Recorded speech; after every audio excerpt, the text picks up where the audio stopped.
Assalamualaikum dan salam sejahtera. Saya Nurmizana binti Hashim, berusia 19 tahun, berasal dari Tanah Merah, Kelantan. Dibesarkan dalam keluarga yang sederhana yang mana saya mempunyai 2 orang abang, 2 orang adik dan saya turut mempunyai pasangan kembar.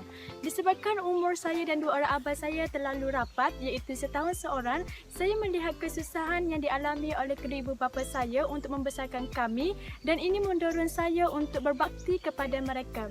Walaupun sukar, sudah pasti ini merupakan salah satu aspek yang dititikberatkan oleh kedua ibu bapa saya. Harapan mereka adalah ingin melihat anak-anak mereka supaya berjaya kerana ia dapat membanggakan mereka. Dan mereka sentiasa memberi sokongan dan dorongan kepada saya untuk melakukan yang terbaik dalam pelajaran. Sehubungan dengan itu, saya merupakan bekas pelajar Sekolah Menengah Kebangsaan Datuk Mahmud Paduka Raja II.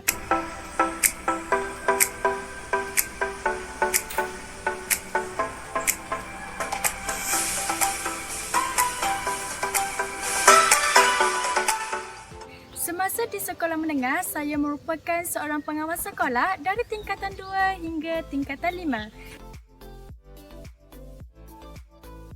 Semasa tingkatan 5, saya memegang jawatan sebagai Majlis Setinggi Pengawas Sekolah iaitu Naib Bendahari dan Esko Siaraya. Saya juga merupakan salah seorang pengurusi majlis rasmi pagi di sekolah. Saya juga giat melibatkan diri dalam aktiviti ko-kurikulum. Antara aktiviti ko-kurikulum yang meninggalkan tanggapan mendalam terhadap diri saya adalah sewaktu saya menyertai satu pertandingan pada tahun 2016 iaitu pertandingan Petrodengki peringkat kebangsaan.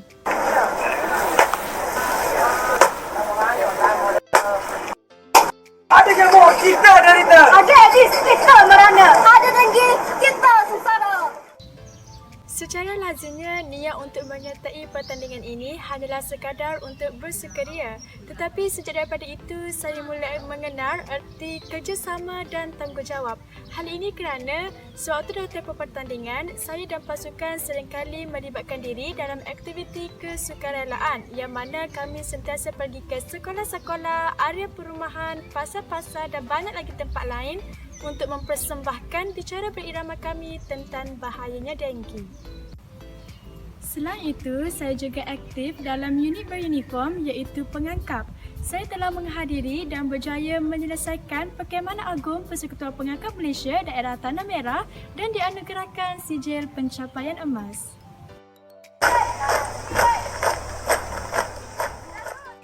Setelah menamatkan sijil pelajaran SPM dengan keputusan yang agak memuaskan iaitu 5A, kini saya sedang melanjutkan pelajaran peringkat ketiga saya di Kolej Matrikulasi Kelantan. Saya telah membuat keputusan untuk mengikuti kursus sains di Kolej Matrikulasi Kelantan dalam modul 3 yang telah ditawarkan.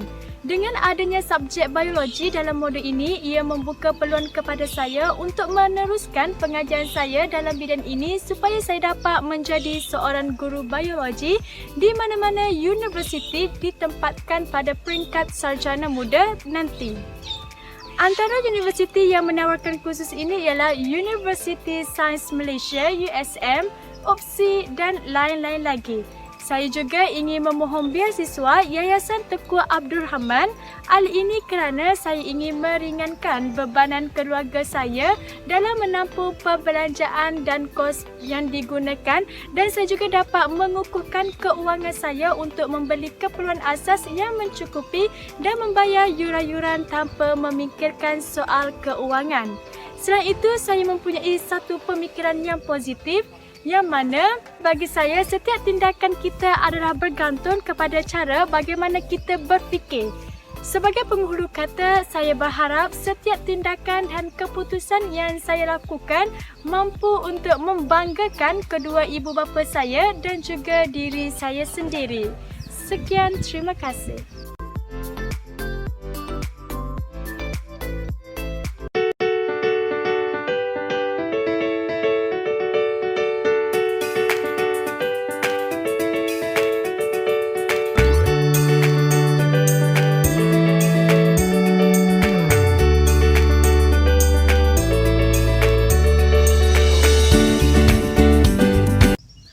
Assalamualaikum warahmatullahi wabarakatuh. Nama saya Siti Nursyahada binti Yaakob dan saya berusia 19 tahun. Saya dilahirkan pada 20 Oktober tahun 2002 di sebuah hospital kerajaan yang terletak di daerah Kuala Krai, Kelantan. Saya mempunyai 13 adik-beradik dan merupakan anak yang ke-11 dalam keluarga besar ini. Kami menetap di Kampung Mani Urai Baru. Cita-cita saya adalah untuk menjadi seorang pensyarah. Oleh hal demikian, saya memulakan alam persekolahan saya di Sekolah Kebangsaan Mani Urai. Saya telah berjaya mengharumkan nama sekolah ini dengan mendapat pencapaian yang cemerlang dalam ujian penilaian sekolah rendah UPSR. Kemudian dengan pencapaian yang cemerlang, lanjutkan lagi pelajaran saya ke Sekolah Menengah Kebangsaan Mani Urai.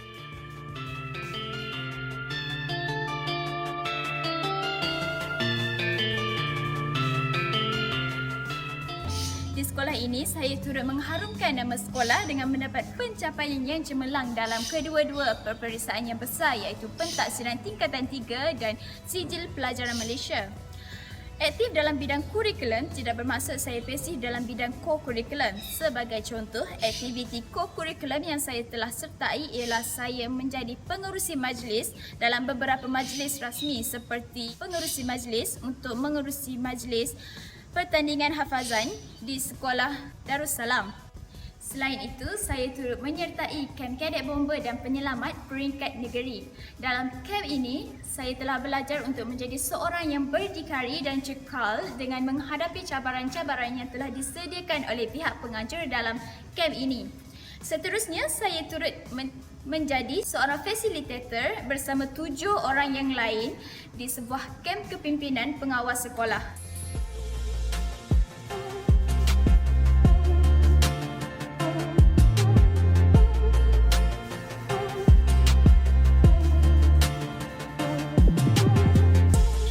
Sepanjang saya merupakan salah seorang fasilitator, saya dapat mengajar diri saya untuk menjadi seorang yang bertanggungjawab dan menepati masa. Hal ini kerana tugas seorang fasilitator amatlah berat untuk seorang yang tidak bertanggungjawab. Selain itu, saya turut mengaktifkan diri saya dengan menyertai pertandingan hafazan. Dalam pertandingan ini, saya tidak mendapat johan tetapi saya berjaya mendapat tempat yang ketiga. Walaupun tidak dapat johan, namun jika dilihat dalam perspektif yang positif, ia dapat mematangkan diri saya untuk berusaha dengan lebih baik di masa akan datang. Semua kenangan ini hanya tinggal kenangan emas dalam hati saya. Kini saya merupakan mahasiswi aktif di Kolej Matrikulasi Kelantan. Saya berdaftar sebagai penuntut Sains Modul 3 di Kolej Matrikulasi Kelantan.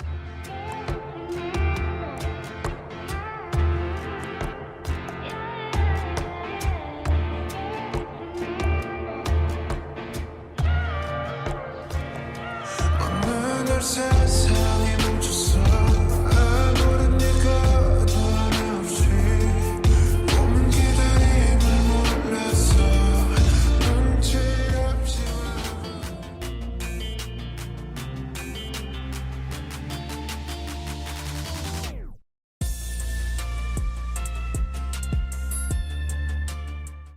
Untuk menampung segala perbelanjaan saya sebagai seorang mahasiswi, saya berhasrat untuk memohon beasiswa Agrobank untuk menampung diri saya sepanjang saya merupakan seorang mahasiswi.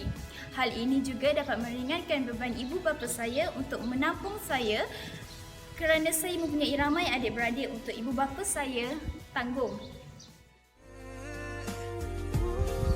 Selain itu, saya juga dapat menanggung diri saya dan menjadikan diri saya sebagai seorang yang lebih berdikari.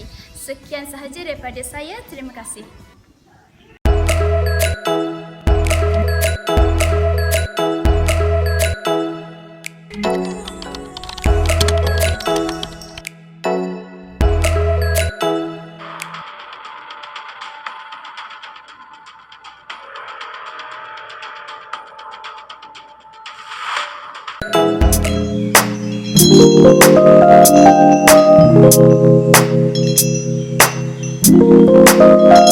Umum mengetahui bahawa buli merupakan salah satu kes yang berleluasa yang sering berlaku di negara kita terutama dalam kalangan pelajar sekolah. Lewat kebelakangan ini, kes buli sering dilaporkan melalui media massa. Masalah ini bukanlah gejala baru di negara kita, malah gejala buli pelajar sekolah menunjukkan kadar peningkatan dari semasa ke semasa. Kes buli yang sering melibatkan pelajar sekolah ini bukanlah kes terperinci kerana kes ini sudah mendapat perhatian seluruh masyarakat di negara kita. Hal ini terjadi kerana gejala buli sudah semakin melampau kebelakangan ini sehingga menyebabkan kematian. Antara kes buli yang terbaru adalah kes buli pelajar sekolah berasrama yang membabitkan pelajar Kolej Vokasional Tengku Ampuan Afsan yang tersebar luas di laman sosial baru-baru ini. Apabila kita berbicara tentang maksud buli, apa itu buli di mata semua? Mengikut definisi Kamus Dewan edisi keempat, buli bermaksud perbuatan mendera, mempermainkan dan menakutkan orang yang lemah dengan niat menggertak, mempermainkan dan menakutkan individu atau kumpulan tersebut. Dalam erti kata lain, buli adalah perbuatan mengasari orang yang lemah untuk memperlihatkan kekuatan atau keganasan seseorang. Selalunya, perbuatan buli melibatkan sekumpulan pelajar dan mangsa hanya keseorangan mempertahankan dirinya. Terdapat beberapa faktor, sama ada faktor dalaman atau faktor luaran yang telah dikenal pasti menyumbang kepada permasalahan ini. Faktor dalaman termasuklah kurang didikan agama, kurang perhatian ibu bapa, masalah keluarga dan masalah psikologi. Manakala faktor luaran pula ialah pengaruh rakan sebaya, pengaruh media massa dan sikap masyarakat. Menelusuri faktor-faktor dalaman yang menyebabkan berlakunya buli, menurut pensyarah kanan Jabatan Pengajian Al-Quran dan As-Sunnah Fakulti Pengajian Islam, Universiti Kebangsaan Malaysia UKM, Profesor Madya Dr. Fadlan Muhammad Osman berkata, remaja yang melakukan aktiviti buli mempunyai kurang didikan agama dan moral. Sesetengah ibu bapa menganggap pendidikan agama kurang penting berbanding pendidikan akademik. Ibu bapa pada zaman teknologi kini rela menghabiskan duit dan tenaga mereka menghantar anak-anak mereka ke kelas tambahan, mahupun kelas-kelas kemahiran yang berbayar seperti kelas muzik, kelas tarian, kelas memasak dan sebagainya, berbanding menghantar anak-anak mereka ke kelas agama di mana dapat menyiapkan diri dengan pegangan agama yang asas.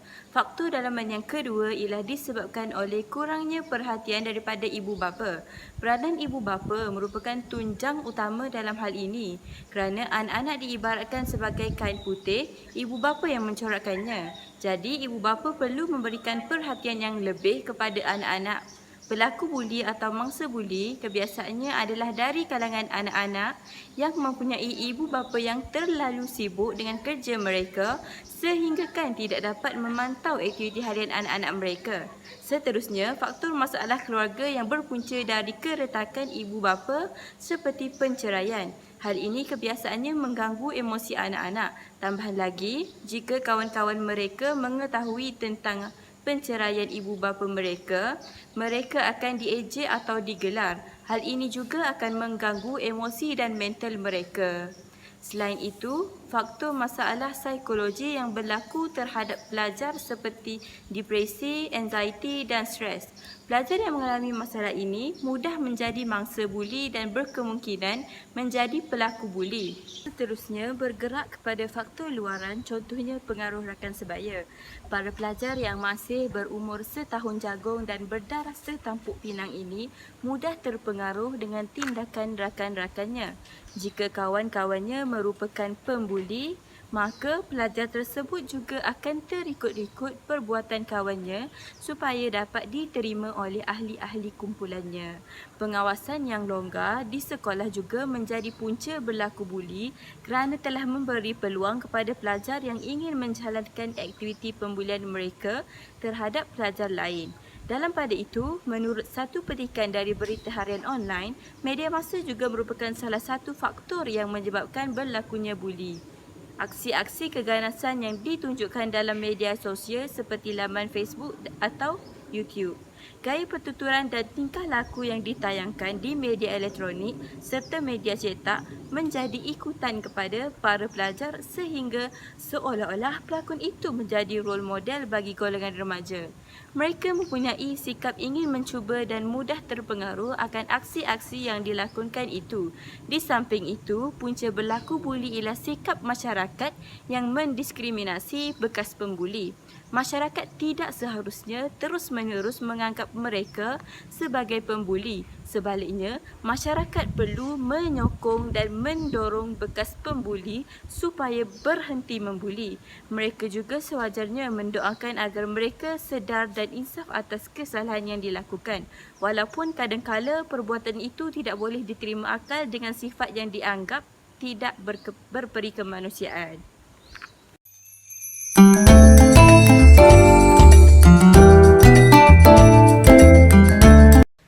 Kira-kira 1/10 daripada remaja di seluruh dunia telah menjadi masa keganasan psikologi atau fizikal oleh rakan sekelas sekurang-kurangnya sekali dalam hidup mereka.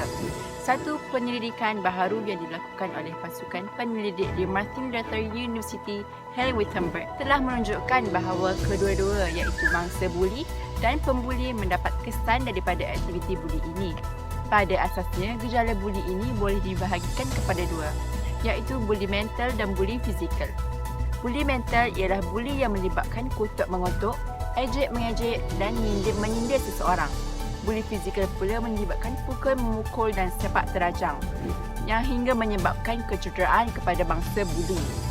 Buli mental turut mempunyai ancaman yang serius walaupun tidak menimbulkan sebarang kecederaan fizikal kepada mangsa buli. Cuba bayangkan apa yang akan dialami jika mangsa buli tersebut adalah anda. Saya Nur Sofia akan menerangkan kesan-kesan buli yang terbahagi kepada dua. Pertama, kesan kepada si pembuli atau si pelaku dan kedua, kesan kepada mangsa buli itu sendiri. Jadi kesan buli kepada pembuli ialah pertama, pembuli akan berasa malu setelah membuli orang lain. Contohnya, pembuli yang dipanggil semasa perhimpunan akan berasa malu dan mungkin akan sedar bahawa perbuatan bulinya tidak betul. Namun demikian, jika kita lihat dari sudut yang lain, kemungkinan pembuli tersebut akan terus membuli dan mencari mangsa baru bagi melepaskan kemarahannya kepada jasad yang tidak bersalah. Kita beralih ke kesan yang seterusnya, iaitu pembuli berkemungkinan akan menjadi seorang penjenayah. Apabila dia rasa mereka mampu mendera atau mencederakan bukan sahaja pasangan mereka tetapi anak-anak mereka. Tidak dinafikan ada juga kes ragging atau buli yang menyebabkan kematian seperti yang terjadi pada 1988 yang merangkut nyawa seorang pelajar tingkatan 5 di Sekolah Menengah Teknik Ceras yang dibelasah beberapa pelajar senior dalam tandas sekolah. Jika perbuatan buli itu sudah ke tahap ugutan, pukul atau menjatuhkan maruah, itu dikira sebagai ragging. Lebih membimbangkan kini, buli bukan sahaja terjadi dalam kalangan penuntut institusi pengajian tinggi dan sekolah menengah, tetapi sudah dikesan dilakukan oleh murid sekolah rendah. Kita beralih kepada kesan buli kepada mangsa buli. Amin Al-Hadi menyatakan kesan jangka panjang kejadian buli ini kepada mangsa adalah meliputi pembelajaran sosial dan emosi dalam artikel yang diterbitkan oleh Universiti Sains Islam Malaysia. Kesan pertama ialah pembulian mempengaruhi kesihatan secara mental mangsa. Sebagai contoh, akan menyebabkan seseorang bergeluk dalam kehidupan seharian mereka.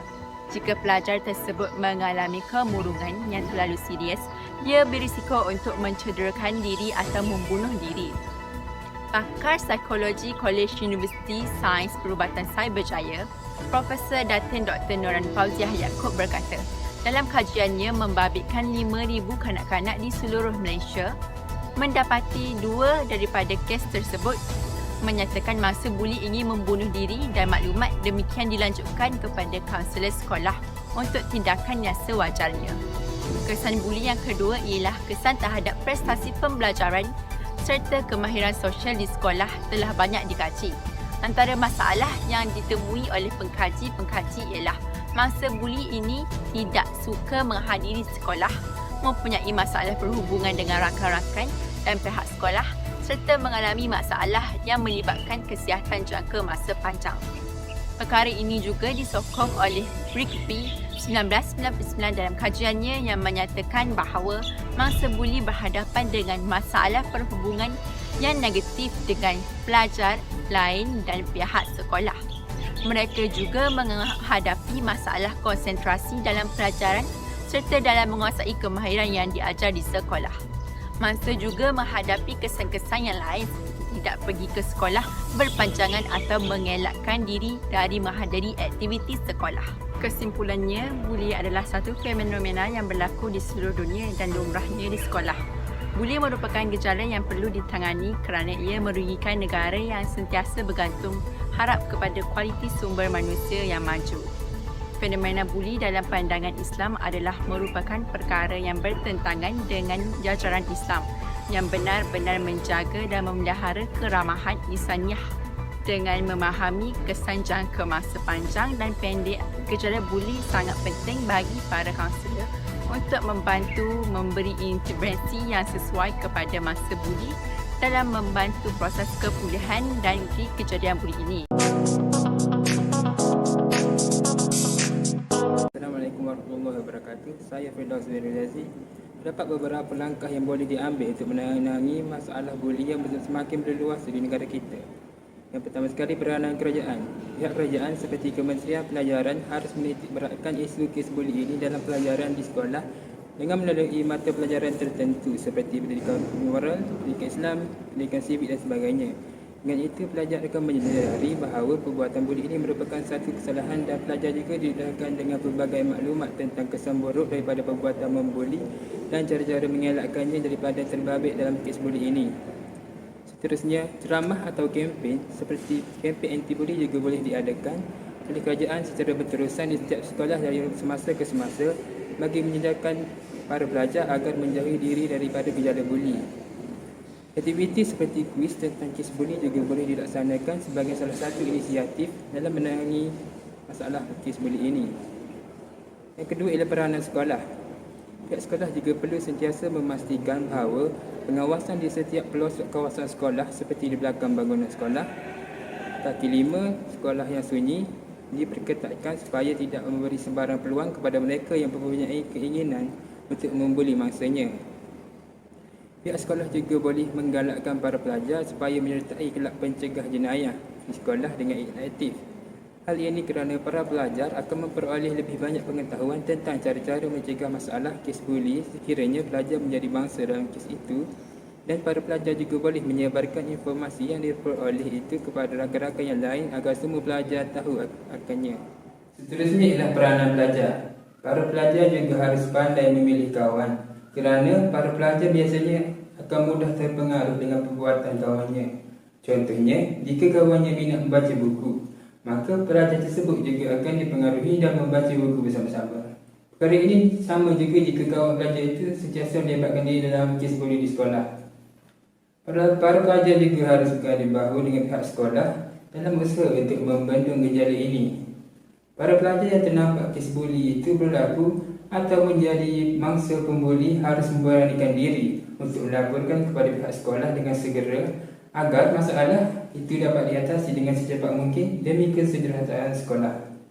Manakala pihak sekolah yang telah menerima laporan aduan daripada pelajar juga harus berusaha mengatasi masalah itu dengan bersungguh-sungguh dan bukan sebaliknya dengan menutup kes itu dengan sesuka hati sahaja. Seterusnya, peranan ibu bapa. Ibu bapa perlu memainkan peranan yang penting dalam usaha untuk membanding kembali ini. Ibu bapa haruslah menampilkan teladan yang baik kepada anak-anak mereka supaya anak akan mencontohi kelakuan ibu bapa mereka kerana pada tanggapan mereka perbuatan ibu bapa adalah sentiasa betul dan patut diikuti. Janganlah ibu bapa berkelakuan baik di hadapan anak-anak sahaja sedangkan mereka juga sering mengejek, menghina orang dan sebagainya. Sebab kata pepatah, bapa waris anak rintik. Ketam mengajar anaknya berjalan lurus sedangkan dirinya berjalan sengit. Tambahan pula, di samping mengajarkan keberadaan dalam kehidupan dan sibuk bekerja, ibu bapa juga haruslah sentiasa mengambil perhatian tentang keadaan semasa anak-anak dan memberikan kasih sayang yang sepenuhnya supaya mereka tidak terasa sunyi dan diabaikan. Ibu bapa juga haruslah memupuk anak mereka sejak kecil lagi seperti meluntur bulu biarlah dari rebungnya agar sentiasa sudi meluahkan isi hati dan masalah yang dihadapi kepada mereka bagi mengatasinya bersama-sama. Selain itu, ibu bapa perlu memberi didikan agama dan moral kepada anak mereka sejak kecil. Didikan agama dan moral bagaikan perisai yang berupaya menghalang segala godaan maksiat. Senario ini dapat membantu anak-anak mengelakkan diri daripada terlibat dengan gejala buli. Sebagai contoh, Bapa boleh menghantar mereka ke solat agama. Ketua keluarga perlu membimbing anggota keluarga untuk menjalankan solat, sembahyang dan mengaji kitab-kitab. Sehubungan dengan itu, anak-anak dapat membezakan antara kaca dan yang permata kerana mempunyai jati diri yang kukuh sebagai pedoman hidupnya.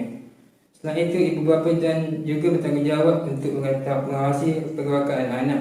Ibu bapa perlulah mengawasi tingkah anak mereka sama ada di sekolah maupun di luar kawasan sekolah. Hal ini terjadi demikian kerana banyak pengaruh luar seperti pengaruh akan sebaya akan mengasut jiwa remaja yang telinga nipis dan pantai dicabar. Sekian daripada saya, terima kasih.